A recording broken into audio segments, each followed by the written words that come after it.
Pronto, amigos. Agora sim, estão na parte 2, né, que falando ou comentando sobre a polis de Esparta. E vamos avançar aqui. Esse mapa, isso aqui é só para vocês, né, lembrarem ou visualizarem, né, a localização de Esparta aqui, né, que passou a dominar essa região do Peloponeso, como eu disse na aula anterior, dominando aqui o litoral, certo? Transformando essas populações aqui em periecos, e a região da Messenha, transformando eles em ilotas ou servos do Estado, que vulgarmente chama também que esse povo aqui dominado de escravos mesmo, correto? Avançando um pouco mais, né, antes de entrar aqui, nós temos que ver que a formação da sociedade espartana vai ficar dessa maneira aqui. Nós vamos ter 5% de espartanos ou esparciatas ou lacedemônios, pode ser também que caia assim na questão do Enem, esse termo. Que mais? Temos a camada intermediária, que são os periecos, que eram os aqueus do litoral, certo? Aqueles que moram na periferia, que possuíam liberdade, como está dizendo que eram homens livres, comerciantes, artesãos, pescadores, não eram considerados cidadãos e não possuíam direito em Esparta. Então, o que eles faziam? Qual era a função deles dentro da sociedade espartana, dentro dessa pirâmide social espartana? Era apenas de fornecer soldados, né, efetivos, né, para aumentar, né, o grosso do exército espartano na linha de frente e pagar tributos, certo? Em troca do quê? Em troca dessa liberdade aqui. Eles tinham algum direito? Não possuíam nenhum direito, porque os únicos cidadãos era apenas a nobreza espartana, ou seja, a gente vai ver depois que eles vão formar uma oligarquia aqui. Calma lá, né? Certo? Perfeito? Então tá. E por último, nós temos a base dessa pirâmide que vai sustentar toda a sociedade espartana, os ilotas, que na verdade são servos do Estado, né? Do Estado espartano, por isso que ele não pode ser dito que eram escravos, mas se cair na questão que os ilotas eram escravos, considere como correto, porque já tornou uma tradição, né? Então já se consolidou, então não tem muito o que questionar. Certo? Perfeito? Então, o problema era controlar esses ilotas aqui. Por quê? Porque eles eram 85%, cerca de 85% da população, certo? E então havia um controle terrível sobre a natalidade desses ilotas aqui. Então, quem são os ilotas? Servos ou escravos pertencentes ao Estado espartano que trabalhavam no campo para sustentar a elite espartana? Não, para sustentar toda a sociedade espartana, ou toda essa pirâmide social aqui, tá certo? E que uma vez por ano sofriam a criptia. Mas calma lá, a gente vai ter que retomar aqui, né? Vou ter que voltar, infelizmente, a gente sair de uma tela cheia, a gente voltar para onde para o terceiro slide, que vai explicar melhor toda essa situação. Perfeito? Então tá. Aí, voltando aqui, vamos lá. Agora sim. Polis de Esparta. Cidade-estado de Esparta. Localização. Península do Peloponeso, formada por descendentes de Dórios. Isso a gente já viu. Perfeito? Fácil. Economia. Diferentemente da grande maioria mesmo das cidades gregas, das cidades-estado gregas, a economia não vai ser baseada no comércio marítimo, vai ser baseada na agricultura. Porque quando eles conquistam a terra, quando eles dominam a região da Messênia, certo, e o litoral, eles conquistam essas terras e conquistam também gente para trabalhar a terra para eles. Então eles tinham terra e mão de obra, terra e trabalho para eles. Entenderam? Então a economia deles vai ser uma economia agrícola, certo? Onde o Estado espartano vai ser dono de todas as propriedades aqui, certo? Perfeito? Vamos lá. A terra vai ser o principal meio de produção, quem controla, quem tem o poder econômico, geralmente também tem o poder político. Quem era o dono da terra era o Estado espartano, ou os espartanos de forma geral, certo? Então tá. O comércio rudimentar. Certo, havia um comércio rudimentar porque, vamos dizer assim, as mulheres. Deixa eu só dizer um fato para vocês. Dentro da cultura espartana, era terminantemente proibido que o indivíduo exercesse qualquer atividade que não fosse a atividade militar, que não fosse a função de ser soldado, de ser guerreiro, entenderam? Era vetada proibida qualquer outra forma, né, de atividade. Então o comércio era proibido. Entendido isso? Aí, resultado, as mulheres, por sua vez, como tinham bem mais liberdade, tinham uma liberdade, na verdade, as mulheres espartanas tinham bem mais liberdade do que qualquer outra grega, né? Por que pareça, porque eram muito valorizadas pelo Estado espartano, elas podiam praticar um comércio, mas um comércio rudimentar, assim, certo?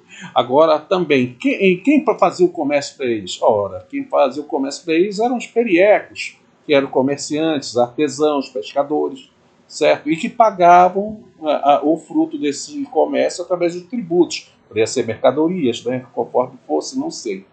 Entendido aí? Perfeito? Então tá. Comércio rudimentar, mas não são os espartanos que praticam esse comércio. Entendido isso? Perfeito? Aí, só para vocês visualizarem, olha aqui, como é que as mulheres espartanas eram valorizadas. A função da mulher espartana dentro da educação militar, né, da educação de forma geral do Estado espartano, era a formação do soldado. Sendo que a mulher, né, ela tinha muito mais liberdade, porque a única função dela, de fato, era gerar filhos saudáveis para o Estado. Então ela tinha que ir ao ginásio, treinar, né, bastante, se tornar apta, porque essa aptidão, essa beleza saudável, entendia-se que fazia com que a mulher se tornasse fértil. E a fertilidade é importante para o crescimento, né, para o surgimento de novos soldados, novos indivíduos, novos cidadãos espartanos. Então, por isso a mulher era extremamente valorizada. E era também uma última frente na linha de combate na defesa da cidade, caso fosse necessário, na defesa da polis, né? Mas que geralmente não era o que ocorria. Entendido isso? Então a única função da mulher espartana era o quê? Gerar filhos saudáveis para o Estado. Então ela tinha muita liberdade. Liberdade era bem liberal para a época. Só para vocês terem uma ideia, se o soldado espartano que fosse marido de uma espartana aqui, ele tivesse muito tempo em guerra, ela tinha permissão de flertar com outro indivíduo, né? E se o sujeito chegasse a encontrar-se grávida, né? Se o marido chegasse a encontrar-se grávida, ele também não questionaria a situação, né? Por quê? Porque ela está cumprindo um papel crucial para o Estado espartano, que é gerar filhos saudáveis, entendendo? Gerar crianças para serem novos guerreiros. Entendido isso? Agora, repara só, quando o outro, quando também isso também não impedia que ele também se envolvesse com outra espartana, mas é uma coisa, é um detalhe assim que vocês têm que ler, procurar se informar, né? Porque não é adequado eu falar isso aqui nessa videoaula. Mas é só para isso, eu só queria que vocês tivessem uma noção de quanto a espartana é valorizada e era, em termos de gênero, as mulheres tinham mais liberdade em toda a Grécia Antiga, né? Era uma referência de liberdade na Grécia Antiga. Certo? Entendido isso? Aí vamos voltar aqui agora, né? Um pouco, sair de novo da nossa modo tela cheia e voltar para cá. Perfeito? Vamos lá. Então tá, localização já falamos, economia, sociedade estamental, porque é dividido em estamentos, certo? Camadas, estamento, camadas sociais, certo?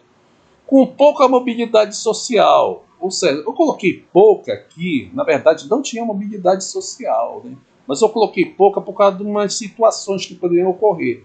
Por exemplo, havia situações em que o ilota poderia ser libertado, tá entendendo? Então, só o fato de ter liberdade era uma exceção isso. Já é um princípio, né, de mobilidade social, só por isso. Só coloquei essa exceção aqui. Pouca mobilidade social, mas na realidade não havia nenhuma. Você nunca ia ver um ilota ou um perieco ter direitos políticos, como um espartano comum. Isso não, nunca. Tá certo? Beleza? Então, sociedade estamental, pouca mobilidade social, classes sociais definidas pelo pertencimento, né? Pelo pertencimento, claro, pela estirpe. Então, tínhamos os espartanos, tínhamos os ilotas e tínhamos os espartanos, periecos e ilotas, né? Seguindo aquela pirâmide que eu já mostrei para vocês, certo? Perfeito?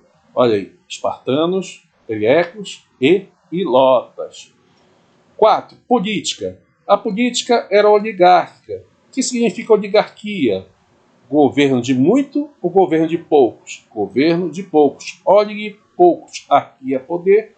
Poder para poucos. Então, tinha uma política oligárquica. Quem eram esses poucos? Os espartanos. Os espartanos eram os únicos que tinham direitos políticos. Certo? Perfeito? Política. Então, só que o que acontece aqui? Interessante aqui que, diferentemente de Atenas, você não vai ver uma evolução política. Por quê? Por conta desse processo aqui, por conta da cultura, né? Da cultura espartana. Porque a cultura espartana era xenofóbica. O que é xenofobia? É aversão àquilo que é estranho, é aversão ao estrangeiro. Quando eu falo aversão a estranho, a estrangeiro, eu não estou falando da pessoa somente. Eu estou falando das ideias, né? Certo? Do comportamento. Comportamento de ideias. Isso é xenofobia. Perfeito? Entenderam isso? Aversão ao estranho. Eles eram xenofóbicos. Então, como eles não gostavam de ideias, de tendências novas, eles tinham uma sociedade praticamente estática, que ia ficar parada no tempo e no espaço sem evoluir. Perfeito? Então, por isso que a política aqui vai ser oligárquica e não vai tender nunca a se tornar uma democracia. Sendo que os espartanos são os únicos cidadãos. Correto? Nós temos aqui 5. Cultura e educação. A educação aqui é militarista. Certo? Aí eu vou ter que dar uma pausa aqui na educação para explicar essa parte da cultura aqui. Praticante da criptia. A criptia era a matança deliberada de ilotas que ocorria uma vez por ano. Poderia ocorrer mais? Poderia, mas geralmente era uma vez por ano. Certo? Mais ou menos. Por que eles matavam deliberadamente as crianças ou os bebês, filhos dos ilotas? Por conta do seguinte, por conta do controle da natalidade, certo? A população espartana não conseguia crescer muito. Ela não conseguia crescer muito por causa da educação, que era extremamente severa, né? Então, a maior parte dos espartanos que nasciam não sobreviviam a processo de formação militar. E por isso, então, como a população espartana não crescia muito, nós tínhamos uma elite militar. Então, eles praticavam a criptia para evitar que a população de ilotas crescesse demais e promovessem revoltas, né? Revoltas, rebeliões. Entendido isso? Daí a prática da criptia. Que significa o quê? Matança deliberada de ilotas, né? É o termo cripta. Aí tá. Era uma sociedade lacônica. Lacônica por quê? Como era uma xenofóbica, ela não circulavam novas ideias. Então não tinha muito o que conversar. O espartano comum não gostava muito de falar. Mas se você for servir a vida militar, você vai ver que os soldados que mais vão se destacar são aqueles que não questionam ordem. E pessoas que não questionam ordem são pessoas que falam pouco, não ficam questionando se o cara está certo ou errado. Ele vai lá e cumpre a missão e está acabado, tá entendendo? E isso chama-se falar pouco, falar somente o essencial. chama-se laconismo, né? Olha, por exemplo, você está no meio de um grupo, né, num grupo, e só um sujeito fica observando e não fala. Isso é sinal que é um sujeito lacônico. Muitas vezes, numa sociedade democrática como a nossa, o sujeito é considerado um estranho, porque numa sociedade democrática você fala muito, você tem o direito da palavra, mas numa sociedade militarista, né, o silêncio ele tem um grande valor. Por quê? Porque quem fica em silêncio não comete o erro de falar bobagem, certo? Entendido isso? Então, o laconismo vai ser valorizado também dentro da cultura espartana. E também porque um soldado que fala pouco, ele não vai denunciar os amigos no momento que ele for capturado, né? Tá vendo? A gente vai ver isso aqui no processo da educação militarista, correto? Aí tá. Cultura. Práticas da criptia, uma sociedade lacônica, xenofóbica, eu já falei isso por isso, e eugenista. Eugenista por quê? Porque ela fazia uma seleção de espécimes aqui, correto? Aí, detalhe importante. As mulheres espartanas possuíam prestígio e liberdade, com a finalidade de serem o quê? Reprodutivas para o quê? Para gerar guerreiros saudáveis para o Estado espartano. Essa era a principal função da mulher espartana, tá certo? Aí, quanto à educação militarista, eu não posso me estender muito, porque senão o vídeo vai ficar longo demais, tá? Então a gente vai deixar isso para a parte 3. Ok, gente? Obrigado pela paciência e resignação e até depois. Até mais.